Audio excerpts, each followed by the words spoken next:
Hi, this is Ryan from HealerMarketing.com. I just wanted to walk through a basic AdWords setup.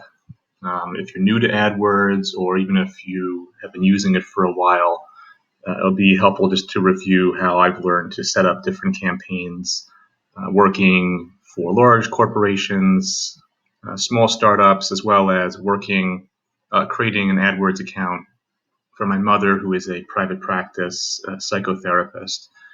So this is primarily geared towards mental health professionals that are psychiatrists, psychologists, anybody in that space that has a private practice and just wants to attract a flow of people to their business in a very passive way. So what you're seeing here is basically the two campaigns that I have running for my mother. One of them is $10 a day, and this is purely a search campaign, meaning that when people go to Google and they search for certain keywords related to her practice, essentially therapist, she will appear. Now, her ad is not going to appear for me because I'm in Brooklyn and she's in Staten Island, and the ads are only displaying for people that are searching for therapist on Staten Island. So you actually won't see it here, but that's basically how it functions. And then this is actually a remarketing campaign. So all of the people that have clicked on the ad that appears here, what will happen is they'll be followed around on the internet by a remarketing campaign, which basically displays this creative right here. Trying to generate a preview of it. Okay, so that's how it appears, and this resizes across different websites, and that's it's pretty useful because, say for instance, you spend $1.50 running an ad and getting a click right over here. These retargeting clicks are much cheaper, so it always makes sense just to have this remarketing campaign up and running. But I won't cover all of that in this tutorial. I'll do that in a separate tutorial. So let's see if we go back up to the campaigns, you could see that the average click is for these two search campaigns right here. One is $2.11, one's $1.33, and then this cost per click here is 56 cents. So it's pretty cheap to run a remarketing campaign. So I always recommend doing that. And then you could set daily caps on the budget for them. So anyway, that's a minor aside. I just wanted to walk through how to get a campaign up and running. So this account is already up and running, obviously. So I'm not going to cover the whole. If you're new to AdWords, they'll walk you through a setup. Just basically go through what they have you do, but don't actually run any of those ads. You'll want to create your own campaign that's much more targeted. So the way that I recommend doing it is to do a search network only campaign.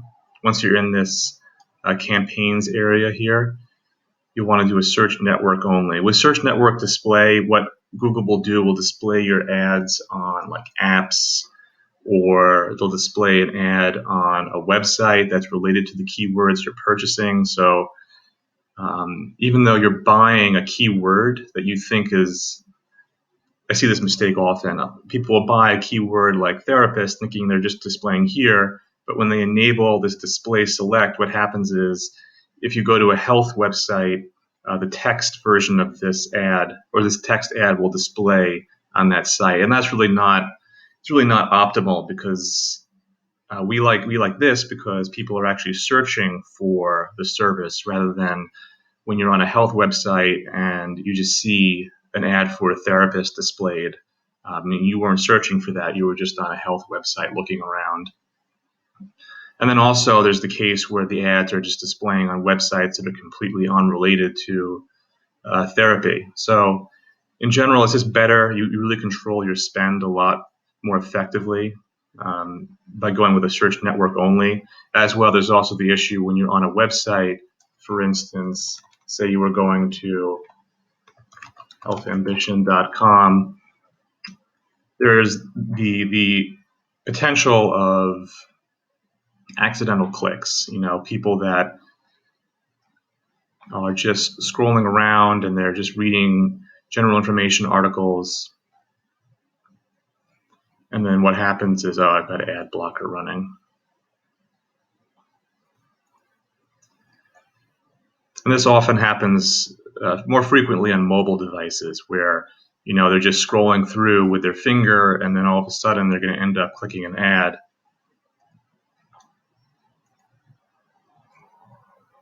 That they didn't mean to do. So anyway, that's just an example of a site where I've seen my mother's ads triggered before I disabled that. So, it's always a learning process. Okay, we're back to this. We'll create the search network only. And then AdWords is going to want to walk you through the setup here. And then it's not super important to get everything exactly right here. So I'll just call this a sample campaign. You want to enable all the features. That way it'll give you more control over a lot of things going forward. You want to disable this. This is another one of those instances where I'll let Google explain it here. So it's a collection of different sites and apps and search partner sites where your ads can appear, very much like on this website, healthambition.com, where they have AdSense enabled. And that's something like this. This is an AdSense ad. This is actually a media.net ad, I think. So anyway, basically they'll be taking, this is an Amazon native ads, they'll be taking your text ad and displaying it here. And like I said before, it's just really not optimal.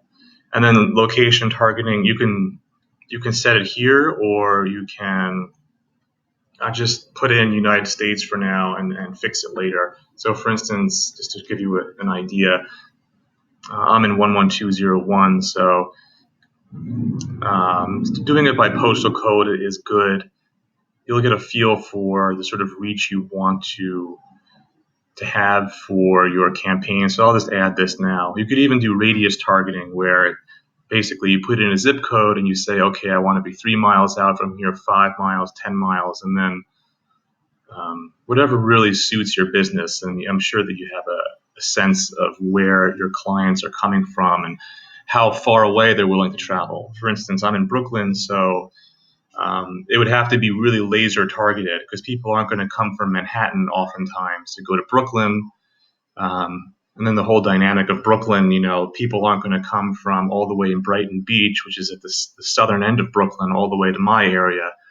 So the demographics of the urban area here is very particular. So, if I were to run ads in Brooklyn, the location targeting would be a real consideration for me. But say you live in an area where people are willing to drive 30 miles or 50 miles, then you set your radius targeting to accommodate that. So for default bid, this is not important. You'll modify this going forward. And then this right here, basically AdWords wants to optimize your ads by conversions. But since we don't actually have any conversion tracking right now, it doesn't really make sense to activate. So what it would do, if you have conversions defined within AdWords, it basically auto-optimizes campaigns for you, so that if a conversion for you is a submission of an email contact form on your website, that conversion is tied to the keywords in your campaign, so that AdWords would know, okay, this campaign or this keyword or this ad is what's triggering conversions on the website, so let's show it more, basically. But we won't do that for now. And then budget, as I said, we can change all this stuff later. It doesn't really matter. I run we do for my mother $10 per day. So it comes out to around 300 per month. There is some variability. So like if you're at $9 for the day, and then there's one more click, AdWords will kind of sneak it in, and you'll end up having spent $11.25 for the day, which really doesn't matter that much. And they also spell that out right here. So I mean, it does give you a lot of granular ability to control costs, which is really helpful. And then we'll add this stuff later, these ad extensions. Basically, you can provide information to enable that the ads you display will show your location, which is really nice, especially on mobile. Site links, let me see if I could just quickly pull up an example of site links right now. The site links basically gives you the option to add up to 4 that will display links beneath your particular ad. And this gives you expanded real estate. So for instance, these are site links. And you can see, I mean, this makes the ad look much more authoritative. You got this added space, plus it gives you an option to deeper dive into the website, to meet our counselors, read reviews, get started, read FAQs. So that's really useful. And you see how they display a little bit differently over here. This top spot will display a little bit differently, and that's really based on the bid settings. So this person, BetterHelp.com, they're winning this particular auction for this particular keyword at this particular moment in time. And with location settings or location ad extensions, you can see, let me see if I can trigger one of those. So here's a call extension. So right here you can see the call, the phone number.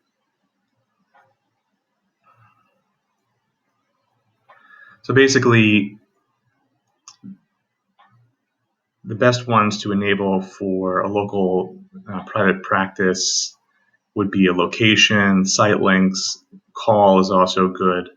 So those are the 3 main ones. The other ones are not as relevant. The reviews would be kind of good. We could look into that later. And the schedule start date, basically you can control when your ads show. So if you want to display ads Mondays from 9 to 5, but Saturdays 10 p.m.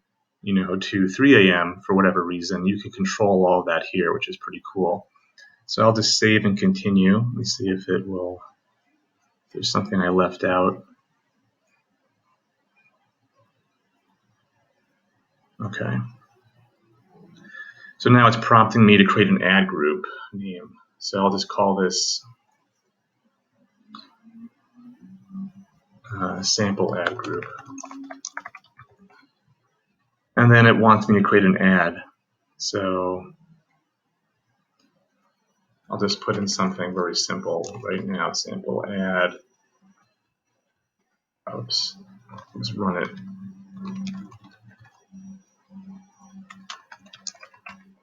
It generates a preview right here. And then just to reemphasize, it doesn't really matter what you do right now. We're not actually going to run this, obviously. And just to say briefly, in terms of generating ad copy, I don't go super in depth into that, either in this video or in the post that I've created for this video. My general advice is to just kind of Google around. You can read tons of websites. They have amazing content about creating ad copy that converts. But you can just, like, this is not a bad one, Midtown Manhattan Psychologist, Cognitive Behavior Therapy. So for instance, the person they search for this term, and this is a nice way this gives a very nice sense of where it is. So like in New York City, it's kind of important where that person is. If I'm in the Upper East Side, I may want a psychologist that's in Midtown Manhattan at least. Like the dynamics of location are very different in New York City than in other areas, but basically I would look at what other people are doing. You want to get these ads kind of interesting from the start, kind of you don't want to just mail it in. You want to have a couple interesting ads running. This is another. This is a bad example. Like all this stuff right here in network with BCBS. I mean, it doesn't really read naturally to me. Like this is obviously like an agency or something. So I mean, this is a much better example, and this is an individual. So I mean, their sense of how to write copy that converts is much better. Like online counseling that works. I mean, obviously, you're probably not providing online counseling, but just from an ad copy perspective, it reads so much better than, in network with BCBS hyphen PP. I don't know what that means. And a lot of other people won't either. I mean, maybe if you're in that particular network, that will really speak to you, but to me, it really doesn't. Here's a good one: Chicago Couples Therapy. That's nice. I mean, I would want to advertise that against couples therapy rather than just generic therapy, because we don't know, for instance, what this person means.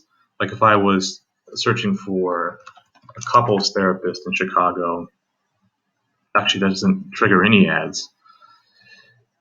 And I may be getting a little bit ahead of myself here, but I wanted to kind of just show you how to think about search ads. You really want to customize the ad you're displaying to the search that a user has typed in. So in this case, I typed in couples therapist. This ad is being served in my area. So this is good. Couples therapy in New York.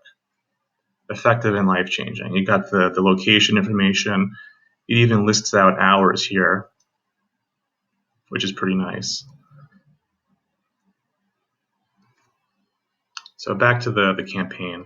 That's just a brief aside, something to chew on as you think about creating ads that actually convert. Because that's one of my biggest pet peeves is that they don't really consider the ads that are displaying to the search queries that people are making.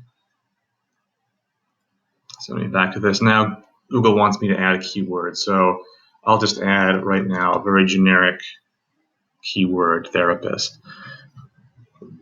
The default bid can stay at $1.50, and then we'll just save this ad group.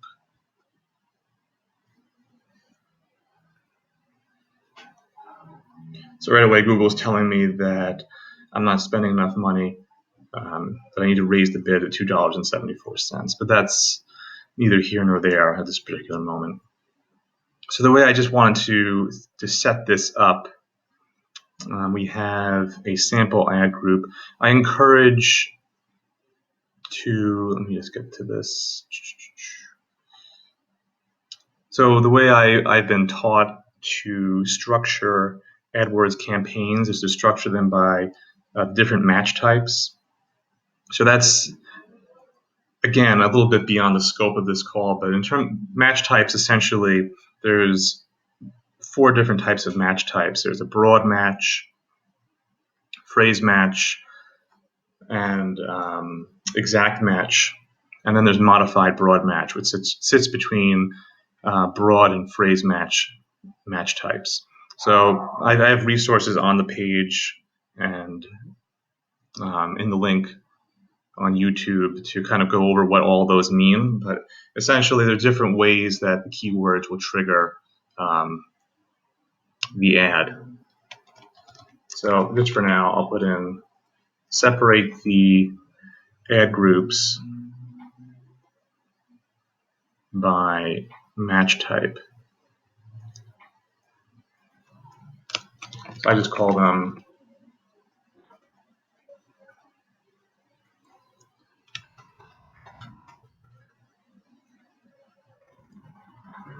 I'll just call the ad groups by their different names.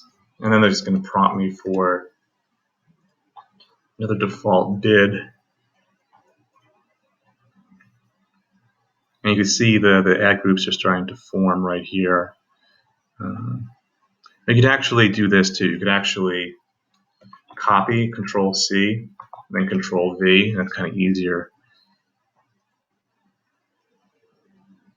It'll actually paste it just by doing Control-C and Control-V. So you don't need to do that whole walkthrough one more time. So now we got broad match, phrase match, and then just do exact match. I may as well just quickly go over different match types just to get a quick perspective on what they mean. So you don't want to be flying in the dark about it. So for broad match keywords, the example Google provides is women's hats. So as they say, ads will show on searches that include misspellings, synonyms, related searches, and other relevant variations. So this is the broadest, most catch-all keyword match type that you can use. It's also Google's default that if you put a keyword in, it will just default to broad match and it captures the most search volume. So the example they give, if you're bidding on this keyword and it's broad match, it could display for something like buy ladies hats. So you see that it tries to understand what the searcher is looking for, and then it really gives wide latitude for Google to display ads based on the keywords you're bidding. Broad match modifier will actually lock in keywords. So in this case, women's hats with these plus symbols. So as they say,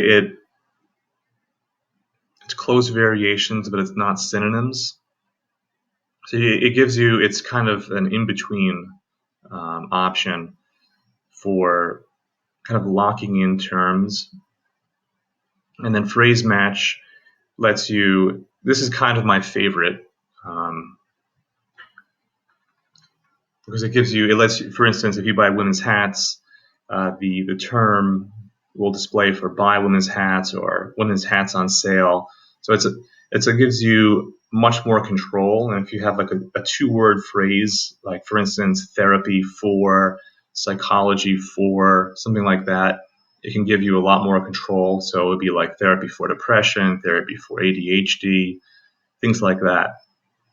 An exact match will, using these brackets, will only display if that searcher has actually searched for the exact and only that keyword. So if they search for, the only thing they search for is psychologist, and you're bidding on just exact match psychologist, then your ad will display it. But if they are bidding on psychologist in New York City, and you're just bidding on exact match psychologist, it's not going to display. So anyway, back to this. So just very, very simply, we've got our broad match. Let's see. So if I want to modify the keywords for an ad group, I can click into it. So let's just see how. So if I just go to so I'm at the campaign level right here, and if I go to keywords, it displays all the keywords for all the campaigns, and you can see that here. Or you can click into them individually, and it'll show you just the keyword there. So in this case, you can see this is a broad match keyword because it doesn't have any sort of, doesn't have the quotation marks as the phrase match does. And this one, you can see I need to modify it so that you could do it like this, just quickly, exact match. So now we phrase matched, or rather separated the ad groups by phrase match, or sorry, by match type. And this is generally considered best practices, and it's also good when you're starting out to learn how to separate ad groups out. A lot of times what I'll see is there'll be one campaign and one ad group, and they've stuffed in 20 keywords that are all broad, phrase, and exact, and they kind of overlap, and it's just really sloppy. With this, you'll be able to get a very high level perspective on which ad groups are performing best, and then you could drill down into that and see which keywords within those ad groups are performing best. Whereas if you just have one ad group, it's just very sloppy, and it doesn't really capitalize on the controls that AdWords let you have for your campaigns. So now that we have our ad groups, you need to have ads for each. And my recommendation is, so to create ads, you can just kind of click into each. And you want to have 3 ads per each ad group. So for instance, a broad match, you'd want to have 2 more here.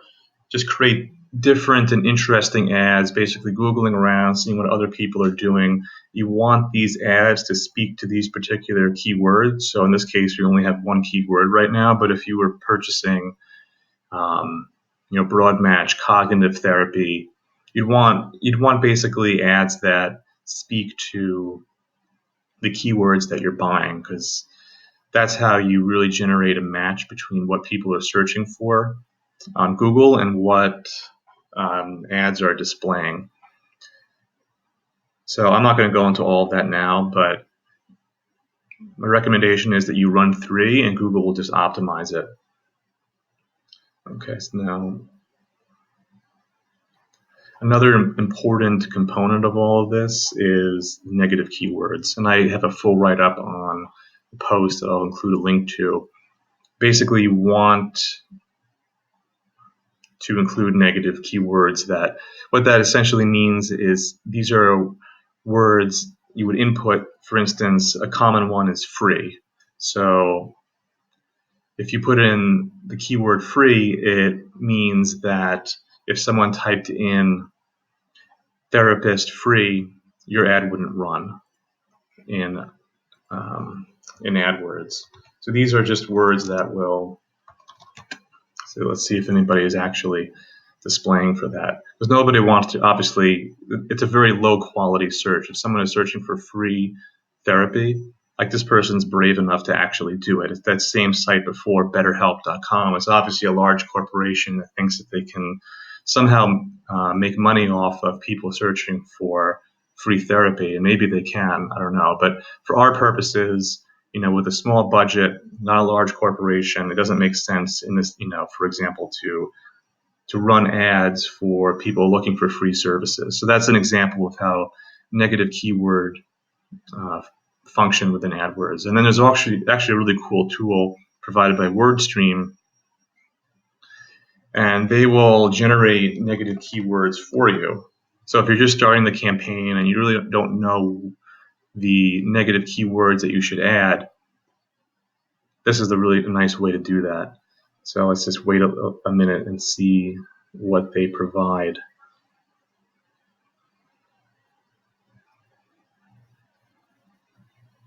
Here we go. So with therapy, as I've learned running my mother's AdWords account, for something like therapists, it'll be different for psychologists and psychiatrists, but for therapists, there's a lot of keywords that you want to include because, as we can see, massage. Obviously, if you're a psychotherapist, you're not a massage therapist, you're not a school, that's another word. Occupational, you don't want that. Physical, you want to add that as a negative. You're not a speech therapist, you're not providing hormone replacement therapy, radiation therapy. Maybe you're doing family and cognitive, so that's a lot of these will be judgment calls on your part. So as you can see, this provides a really nice collection of negative keywords you can add. And the other way, I'll click back into my mother's campaign here. The other way to do it is, say you've been running the campaign for like a week, and you have enough clicks by now. You've got, like, if you've been doing $10 a day, maybe you're getting 7 clicks, a day, and so you've got some data to work with. You can actually go to at the campaign level. You can go to keywords, and then you could go to search terms, and it will actually show you what people are searching for, or what people who clicked on your ad actually search for. So for instance, psychologist near me, that's good. Staten Island relationship therapist, that's also good. I've spent a lot of time kind of weeding these out, but here, for instance, here's a good example.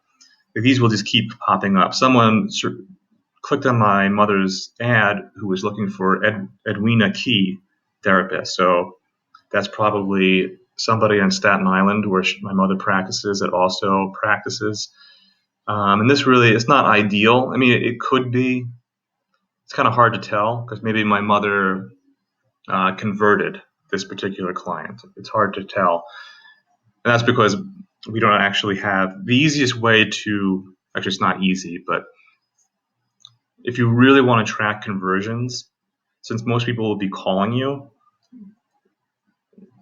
is you could actually install call conversion tracking. And this is very advanced, but I mean, I come from, a big corporate background in terms of AdWords. I mean, these are sort of considerations that come into play if you really want to optimize an account. This is actually my mother's website.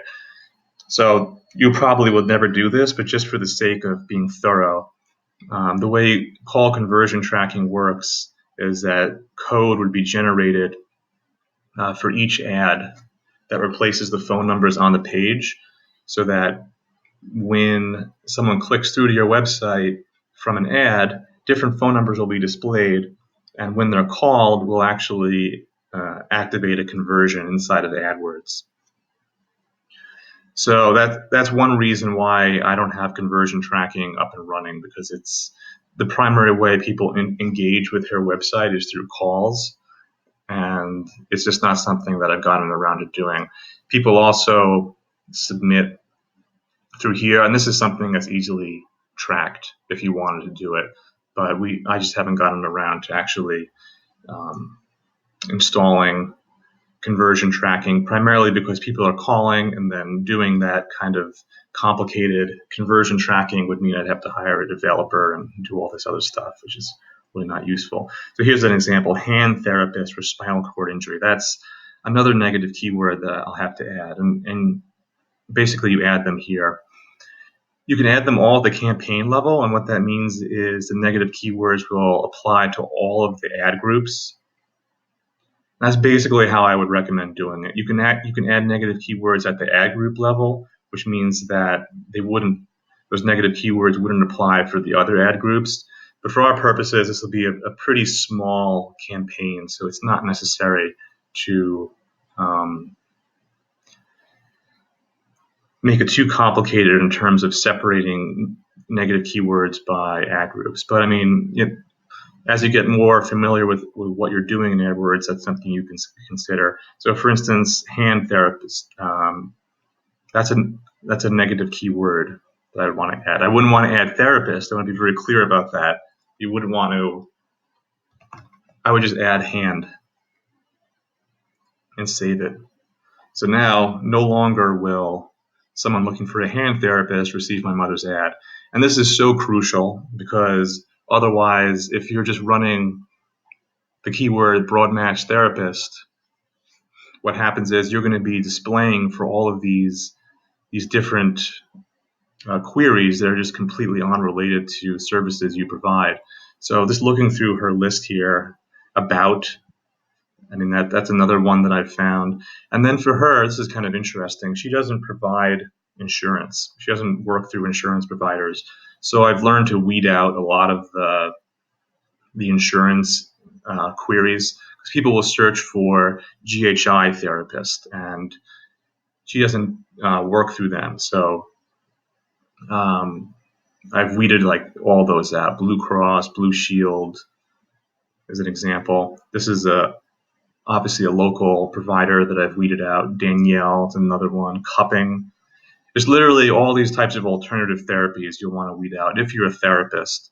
If you're a psychologist and you're not bidding on the keyword therapist, that's a different.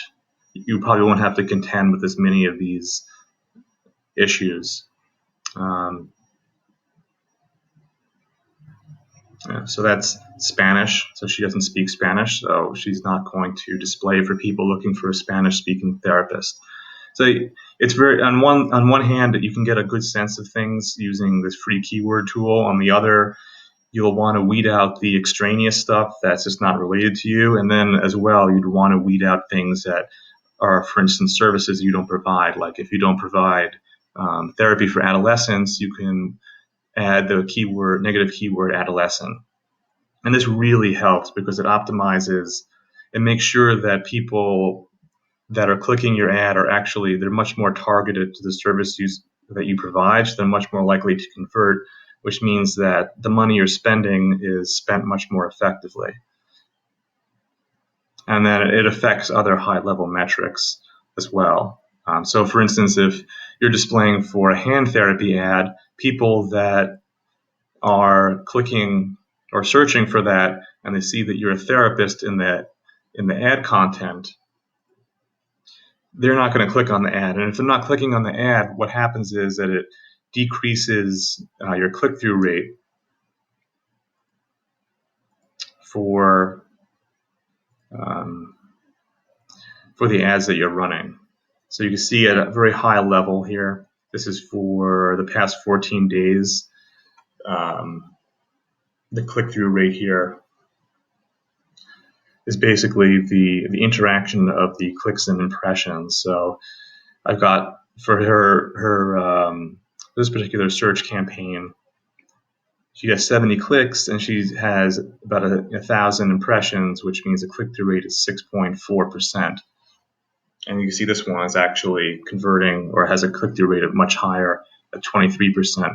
So just very quickly here, in terms of looking at these kind of top-line stats for your campaign, I mean, there's really no benchmark exactly, but I would say between 3 and 5% would be kind of a good average to shoot for.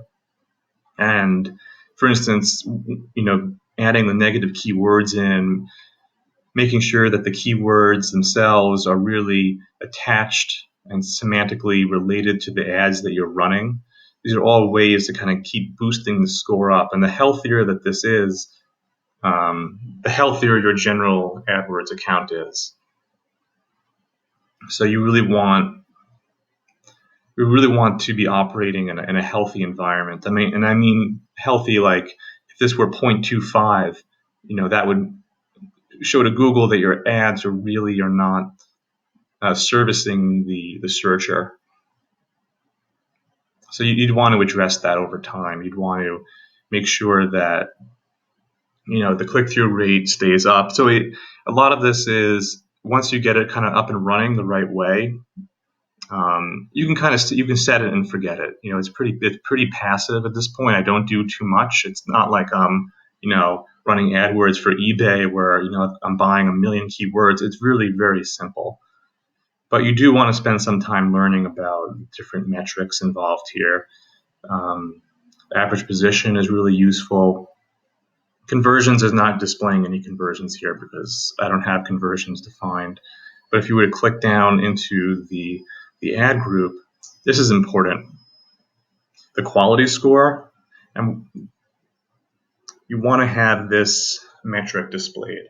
Basically, anything below 3, you should pause the keyword for it. The quality score is really the score that Google assigns, kind of assessing the quality of the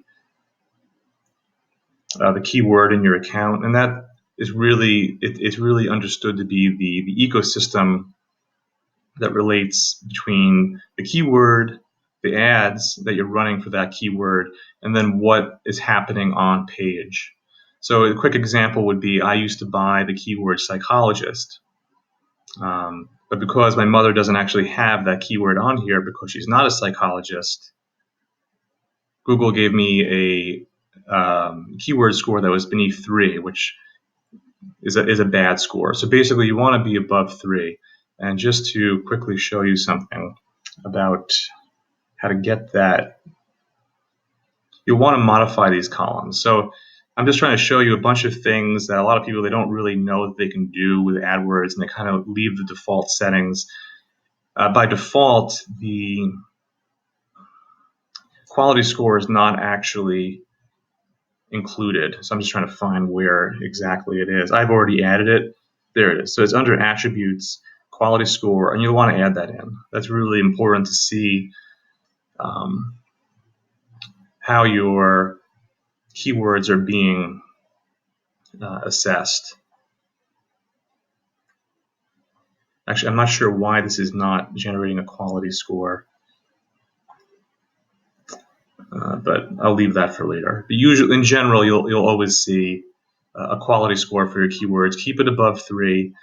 And as I said, it's really the relationship between the keyword you've decided to bid on, the ads that you're running, and then the content on page. So if I were, for instance, to add a bunch of psychologist keywords in here, that would be disingenuous and unethical because she's not a psychologist, but it would improve the keyword, the quality score that keyword would receive. And that in turn would mean that the max cost per, or the cost per click would decrease because Google would say, oh, okay, this is obviously a relevant ad for the search inquiry psychologist, so let's start showing it and seeing how it converts. Another thing you want to add is the average position. That's another useful thing to keep an eye on. You want to see, basically, you want to be above 2. You don't want to fall too low. What happens with AdWords is it's these top 4 spots. This is taking forever to load. There we go.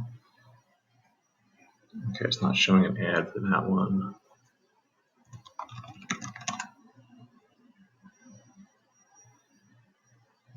There we go.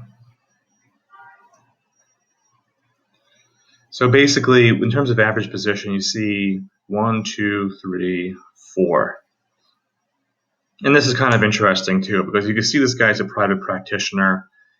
So his bid is kind of on the fringes, on the outskirts of these other ones, which are, this one's BetterHelp again, like we saw before. This one looks like an agency, or like a fuller practice of multiple people. So obviously they have a larger budget. And then you've got a school here running ads for their degree programs at Acapella, or at Capella University. And then he's down here. So, for instance, and he hasn't really optimized this, or maybe he has and they're just not showing the ads. Like I said before, or the extensions. So as I said before, you can see when you get this top billing right here, it allows you to have this expanded real estate, which is really valuable in terms of boosting your click-through rate. So this guy, he may want to investigate upping his bid for the keywords that he's buying, because he's competing with these guys up here. And this is also a very, it's a competitive keyword to go after. So sometimes you can really drill down. So for instance, here's one, therapist in Brooklyn that accept Medicaid. So no one doesn't look like anybody's buying that. And Medicaid, and that's kind of a low quality query. So that's something you'd want to consider weeding out in the negative keyword list. Okay, so moving on, let's move on to ad extensions, just to give you a sense of, I'll actually just use my mother's account as an example.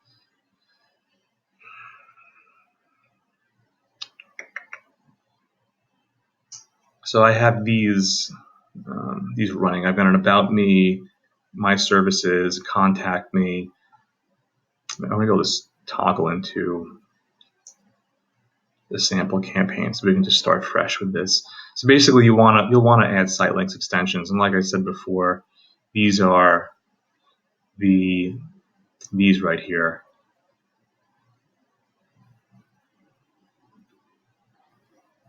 So let's add an extension. And it's actually populating ones that I've used before. So if you create new site link, you'd want to, so for instance, if you want to, like a good site link for like a therapist, a psychologist, someone in private practice would be like services, and it would be like whatever your, you'd want to link to whatever the services page is, so that person can click through to it. You could actually just link it back to the home page and just call it services. So these links don't actually have to be unique. But you also want to provide a description. And this description, even further in this example, these can actually include even more text. So when you do this, you want to really optimize for it. Optimize to do it the best way. So if you fill out both lines here and then Google provides nice examples here. So for instance, services, I don't know what exactly you'd want to write, but basically you'd want to thoughtfully add some content here that speaks to what you're linking to. So you want to describe your services a little bit. You've got 35 characters, 35 for both lines. So that's basically what you'd want to do, and you want to make sure that you've enabled them. Enable it at the campaign level, because that's basically the best way to do it. That way it'll populate for all the ad groups, so you don't have to go in and then manually add them for each ad group. And basically, generally, these will be so general that they'll apply to each particular ad group. And then location extensions. So this would, I'm trying to find, we saw an example of this before, where basically, since he's a local provider, as opposed to these guys, which are, except for him, or this person, or this person, well, basically, if you add a location and it gives you another blurb where it shows a location, which can be really useful for conversion purposes, that people are able to see where exactly you practice, which is, if you're a local area service provider, is really, really useful. These campaign location extensions.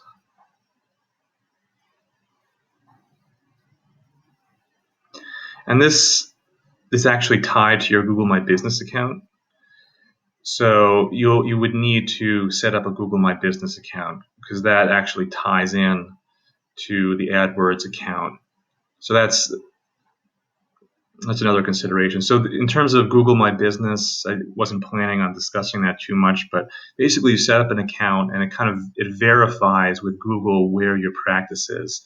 And you can see that down when you search for psychologist, first you get hit with the ads, and then Google shows you organic. This is an organic, meaning it's people aren't.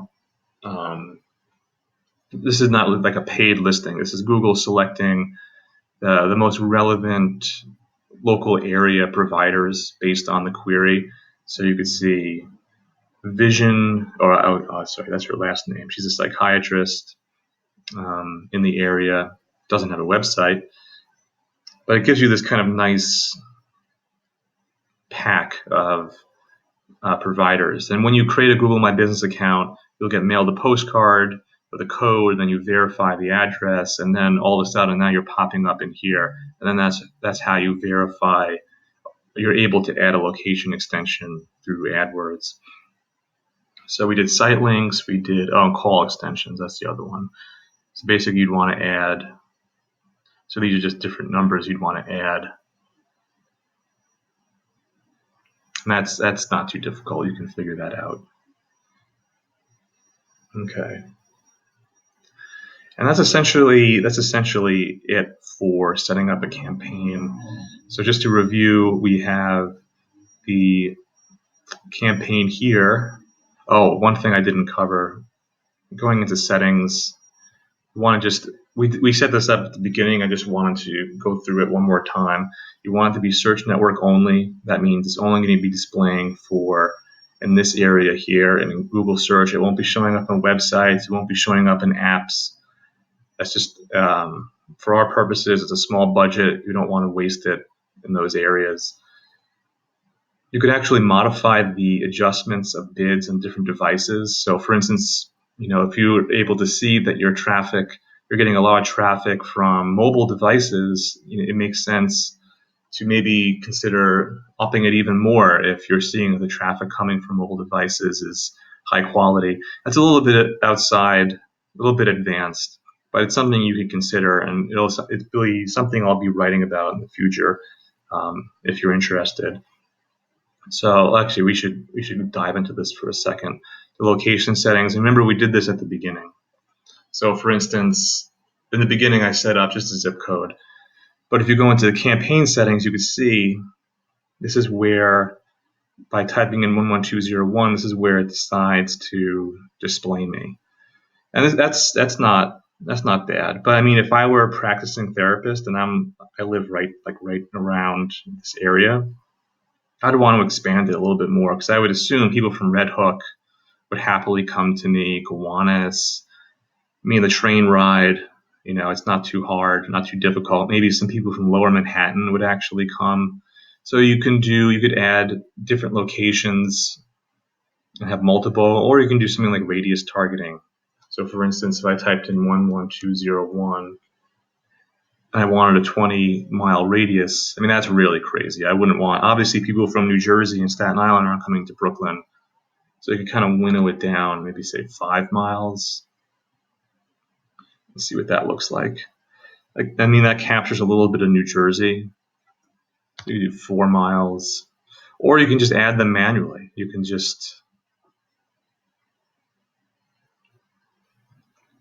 just kind of winnow it down and say, okay, I'll do 11201. Maybe I'll just do a couple of zip codes around here. So it still captures a bit of New Jersey. So that's actually kind of cool. I like that. 2 miles. This captures, Lower Manhattan, Williamsburg. And then, for instance, in my case, like something like Park Slope, I mean, it's kind of an upscale area. I'd want to capture that. Sunset Park. I mean, you would know in your own case what areas make sense. Crown Heights, not so sure about that, but you get a sense when you look at this, and obviously your own practice and where people come from. You can just play around with where you want, who you want the ads to be shown to geographically. And this is also where we set the budget. So you want to just do a budget of whatever you're thinking, $10 a day. I leave it at, you can do a manual bid strategy, or we actually deactivated this because we don't have conversions defined. So AdWords doesn't have a means for actually optimizing for that, so it doesn't really make sense for us. And then you could do, some stuff around ad scheduling, as we looked at before. You can define when you want the ads to be running. But basically, just to have a very simple campaign, we have these match types defined, and on the page, I'll include a link to this. I actually do sample campaigns for psychiatrists, therapists, and psychologists using different match type keywords. So a phrase match type that I like is therapist near me. I think I actually added that in my mother's campaign. I'm actually running psychologist. Okay, actually a psychologist near me, therapist near me. So these, as you can see, I mean, look at the click-through rate for this, 20 and 26% at an average cost per click. I mean, this one is pretty cheap at $1.14. This one, for whatever reason, is at 3.2. So it's a little bit low. And as you can see, actually, psychologist only got a 3, which is fine, actually. But you can see therapist, because her site's all about therapy, the ads are about therapy, we got an 8. So that's just an example. I mean, and yet, as you saw, I don't know if you saw, but I added cognitive therapist in because my mother practices cognitive behavioral therapy. So when it comes to choosing more keywords here, you'll want to run it past the keyword planner tool to make sure that there's enough volume. But generally, you want it to be like 2 words, because once you go beyond 3, the search volume really trails off. And since we're targeting things locally, it'll be even smaller because the keyword volume is reported on a national basis within AdWords. So if, for instance, cognitive behavioral therapy gets 3,000 searches a month, nationally is going to get a minutia of that locally. So that's just something to consider. But as I said, just check out the post, and I'll leave a link in the description on YouTube, and you can see that I provided broad match, exact match, and phrase match keywords to create sample campaigns. And it's a great way to get started, and just let it run for like a week, and you'll see how things work inside of AdWords. And that's basically it for now. This is just intended to be kind of a basic primer for getting up to speed with creating a campaign. There's AdWords, you can go very deep on it and do a lot of different things, a lot of advanced things. But for our purposes, it really doesn't need to be that complicated. Okay, thanks for watching. And just email me if you have any questions. You can find a contact form on my website, healermarketing.com, period.